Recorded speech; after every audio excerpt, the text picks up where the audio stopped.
Well, hello there, dear listeners. And welcome back on a journey around the world in 80 days. In the last episode we met our protagonists. Mr. Phileas Fogg, a mysterious and reclusive Englishman, whose only remarkable feature, aside from being quite wealthy, seems to be his near-superhuman punctuality and regularity. Young Passepartout, Mr. Phileas Fogg's new domestic servant, on the other hand, has led quite an adventurous life. He has had several professions, from a circus rider to a fireman to a house servant. He's had several previous masters but grew bored of their whimsical nature or adventurous habits. He wishes nothing more than to settle for a quiet life in a nice English household. Considering the title of the book, it's a little bit unlikely that a quiet home life is what awaits Passepartout and Mr. Phileas Fogg. But let's not get ahead of ourselves and just let the story unfold itself. So here we go. Episode 2 of the Journey Around the World in 80 Days. Chapter 3. In which a conversation takes place which seems likely to cost Phileas Fogg dear. Phileas Fogg, having shut the door of his house at 11:30, and having put his right foot before his left 575 times, and his left foot before his right 576 times, reached the Reform Club, an imposing edifice in Pall Mall, which could not have cost less than 3 millions. He repaired at once to the dining room, the 9 windows of which open upon a tasteful garden, where the trees were already gilded with an autumn coloring, and took his place at the habitual table, the cover of which had already been laid for him. His breakfast consisted of a side dish, a broiled fish with reading sauce, a scarlet slice of roast beef garnished with mushrooms, a rhubarb and gooseberry tart, and a morsel of Cheshire cheese, the whole being washed down with several cups of tea, for which the Reform is famous. He rose at 1:13, and directed his steps towards the large hall, a sumptuous apartment adorned with lavishly framed paintings. A flunkey handed him an uncut Times, which he proceeded to cut with a skill which betrayed familiarity with this delicate operation. The perusal of this paper absorbed Phileas Fogg until 4:15, whilst the Standard, his next task, occupied him till the dinner hour. Dinner passed as breakfast had done, and Mr. Fogg reappeared in the reading room and sat down to the Pall Mall at 6:20. Half an hour later several members of the Reform came in and drew up to the fireplace, where a coal fire was steadily burning. They were Mr. Fogg's usual partners at whist: Andrew Stewart, an engineer; John Sullivan and Samuel Fallentin, bankers; Thomas Flanagan, a brewer; and Gautier Ralph, one of the directors of the Bank of England, all rich and highly respectable personages, even in a club which comprises the princes of English trade and finance. "Well, Ralph," said Thomas Flanagan. "what about that robbery?" "Oh," replied Stewart. "the bank will lose the money." "On the contrary," broke in Ralph. "I hope we may put our hands on the robber. Skillful detectives have been sent to all the principal ports of America and the continent, and he'll be a clever fellow if he slips through their fingers." "But have you got the robber's description?" asked Stewart. "In the first place, he is no robber at all," returned Ralph, positively. "What, a fellow who makes off with £55,000, no robber?" "No." "Perhaps he's a manufacturer then?" The Daily Telegraph says that he is a gentleman. It was Phileas Fogg, whose head now emerged from behind his newspapers, who made this remark. He bowed to his friends, and entered into the conversation. The affair which formed its subject, and which was town talk, had occurred 3 days before at the Bank of England. A package of banknotes, to the value of £55,000, had been taken from the principal cashier's table, that functionary being at the moment engaged in registering the receipt of 3 shillings and 6pence. Of course, he could not have his eyes everywhere. Let it be observed that the Bank of England reposes a touching confidence in the honesty of the public. There are neither guards nor gratings to protect its treasures. Gold, silver, banknotes are freely exposed, at the mercy of the first comer. A keen observer of English customs relates that, being in one of the rooms of the bank one day, he had the curiosity to examine a gold ingot weighing some 7 or 8 pounds. He took it up, scrutinized it, passed it to his neighbor, he to the next man, and so on until the ingot, going from hand to hand, was transferred to the end of a dark entry. Nor did it return to its place for half an hour. Meanwhile, the cashier had not so much as raised his head. But in the present instance things had not gone so smoothly. The package of notes not being found when 5 o'clock sounded from the ponderous clock in the drawing office, the amount was passed to the account of profit and loss. As soon as the robbery was discovered, picked detectives hastened off to Liverpool, Glasgow, Havre, Suez, Brindisi, New York, and other ports, inspired by the proffered reward of £2,000, and 5% of the sum that might be recovered. Detectives were also charged with narrowly watching those who arrived at or left London by rail, and a judicial examination was at once entered upon. There were real grounds for supposing, as the Daily Telegraph said, that the thief did not belong to a professional band.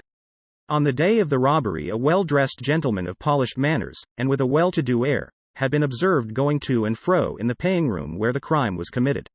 A description of him was easily procured and sent to the detectives, and some hopeful spirits, of whom Ralph was one, did not despair of his apprehension. The papers and clubs were full of the affair, and everywhere people were discussing the probabilities of a successful pursuit, and the Reform Club was especially agitated, several of its members being bank officials. Ralph would not concede that the work of the detectives was likely to be in vain, for he thought that the prize offered would greatly stimulate their zeal and activity. But Stewart was far from sharing this confidence, and, as they placed themselves at the whist table, they continued to argue the matter. Stewart and Flanagan played together, while Phileas Fogg had Valentine for his partner. As the game proceeded, the conversation ceased, excepting between the rubbers, when it revived again. "I maintain," said Stewart, "that the chances are in favour of the thief, who must be a shrewd fellow." Well, but where can he fly to? asked Ralph. No country is safe for him. Sure. Where could he go then? Oh, I don't know that. The world is big enough.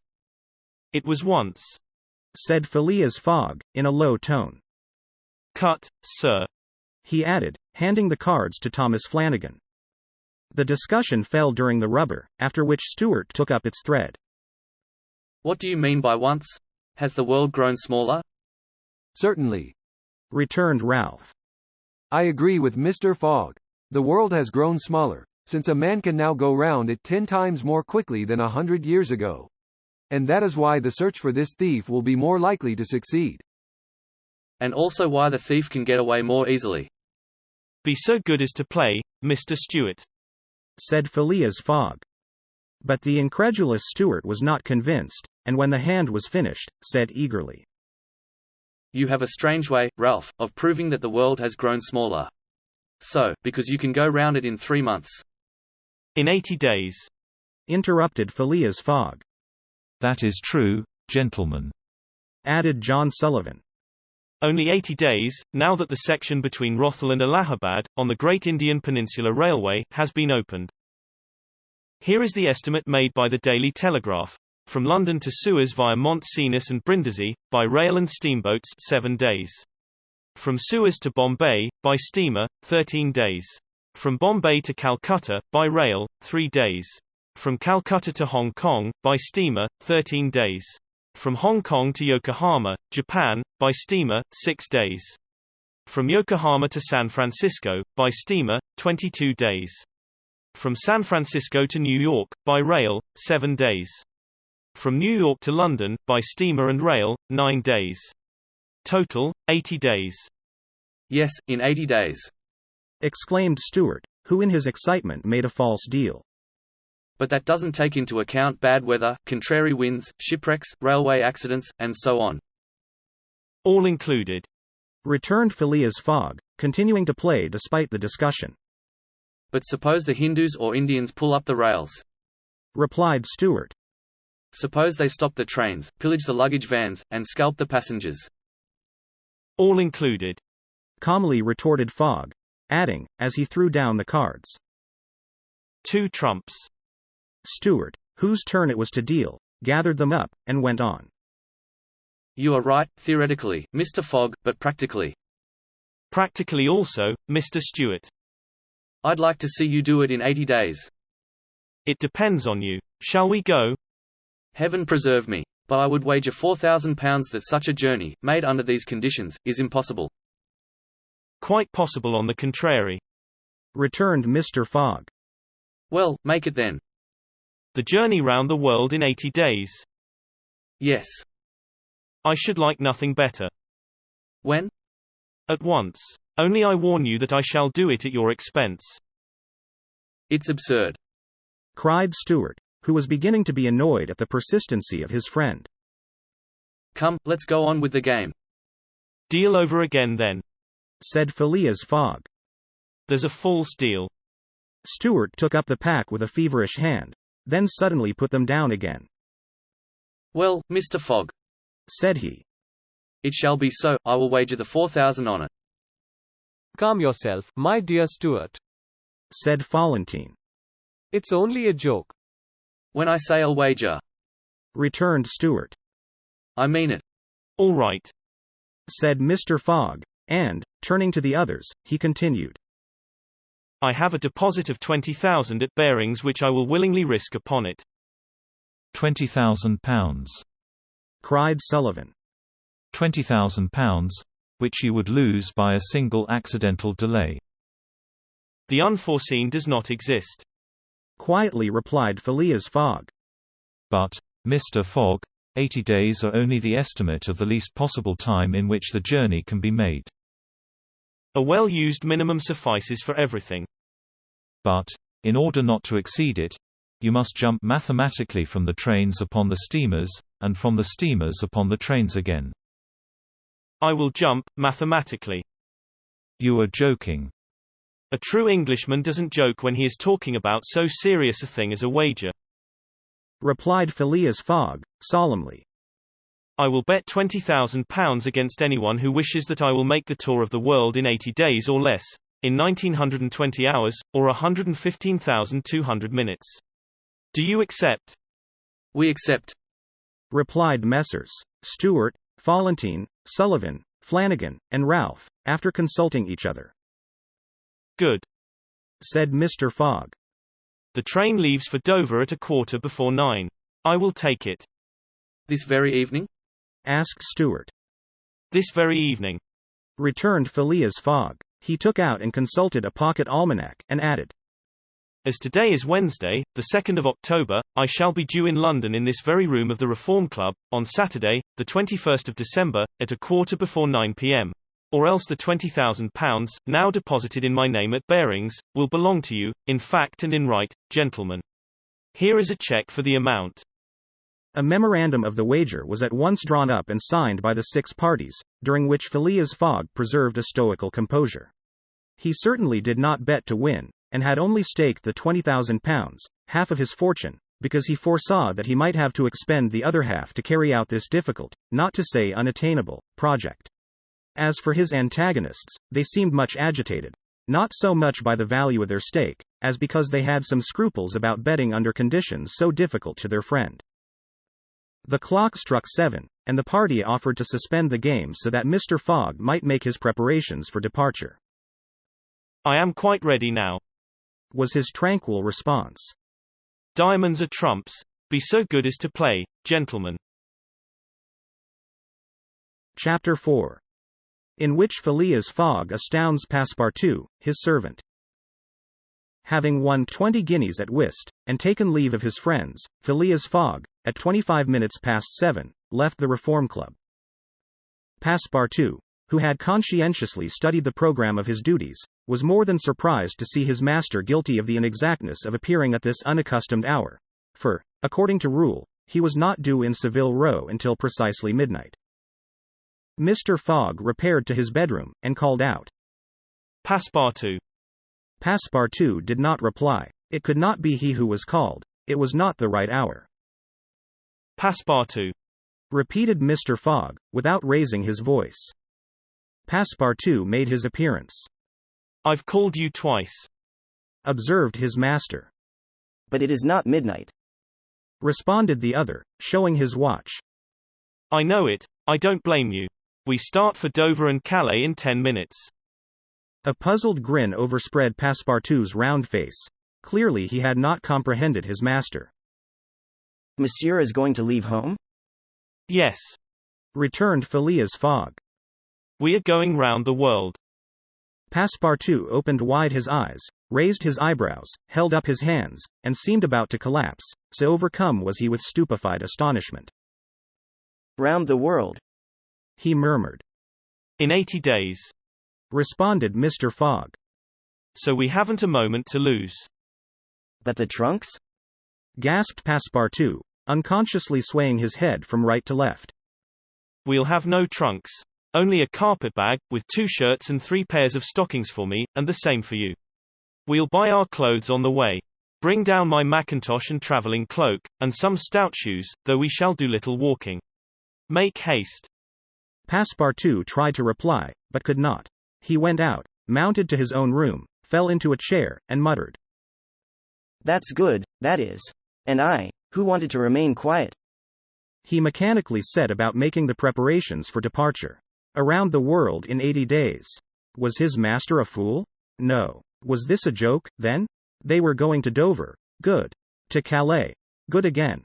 After all, Passepartout, who had been away from France 5 years, would not be sorry to set foot on his native soil again. Perhaps they would go as far as Paris, and it would do his eyes good to see Paris once more. But surely a gentleman so chary of his steps would stop there. No doubt, but, then, it was none the less true that he was going away, this so domestic person hitherto.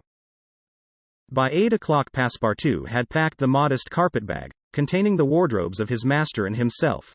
Then, still troubled in mind, he carefully shut the door of his room, and descended to Mr. Fogg. Mr. Fogg was quite ready. Under his arm might have been observed a red-bound copy of Bradshaw's Continental Railway Steam Transit and General Guide, with its timetables showing the arrival and departure of steamers and railways. He took the carpet-bag, opened it, and slipped into it a goodly roll of Bank of England notes, which would pass wherever he might go. You have forgotten nothing? Asked he. Nothing, monsieur. My mackintosh and cloak? Here they are. Good. Take this carpet bag. Handing it to Passepartout. Take good care of it, for there are £20,000 in it. Passepartout nearly dropped the bag, as if the £20,000 were in gold, and weighed him down. Master and man then descended, the street door was double-locked, and at the end of Savile Row they took a cab and drove rapidly to Charing Cross. The cab stopped before the railway station at 20 minutes past 8. Passepartout jumped off the box and followed his master, who, after paying the cabman, was about to enter the station, when a poor beggar woman, with a child in her arms, her naked feet smeared with mud, her head covered with a wretched bonnet, from which hung a tattered feather, and her shoulders shrouded in a ragged shawl, approached, and mournfully asked for alms. Mr. Fogg took out the 20 guineas he had just won at whist, and handed them to the beggar, saying, Here, my good woman. I'm glad that I met you. And passed on. Passepartout had a moist sensation about the eyes. His master's action touched his susceptible heart. 2 first-class tickets for Paris having been speedily purchased, Mr. Fogg was crossing the station to the train, when he perceived his 5 friends of the Reform. Well, gentlemen, said he. I'm off, you see, and, if you will examine my passport when I get back, you will be able to judge whether I have accomplished the journey agreed upon. Oh, that would be quite unnecessary, Mr. Fogg, said Ralph politely. We will trust your word, as a gentleman of honor. You do not forget when you are due in London again? Asked Stewart. In 80 days, on Saturday, the 21st of December, 1872, at 9:15 p.m. Goodbye, gentlemen. Phileas Fogg and his servant seated themselves in a first-class carriage at 20 minutes before 9. 5 minutes later the whistle screamed, and the train slowly glided out of the station. The night was dark, and a fine, steady rain was falling. Phileas Fogg, snugly ensconced in his corner, did not open his lips. Passepartout, not yet recovered from his stupefaction, clung mechanically to the carpet-bag, with its enormous treasure. Just as the train was whirling through Sydenham, Passepartout suddenly uttered a cry of despair. What's the matter? Asked Mr. Fogg. Alas, in my hurry, I forgot. What? To turn off the gas in my room. Very well, young man. Returned Mr. Fogg, coolly. It will burn, at your expense. End of chapter 4. Well, here we are. We'll leave our heroes on that night train to Dover. The journey is truly on the way. And wow, £20,000. That is quite a sum to wager on a trip just because somebody in a newspaper said it could be done. And of course the value of money wasn't the same back in 1872 as it is today. A single English pound back then corresponded roughly to 100 pounds of today. So in today's currency, Mr. Fogg just wagered about £2 million on this little trip. Yeah, clearly he had plenty of money to throw around. But that's all for now. If you'd like to hear how the story continues, tune in next time.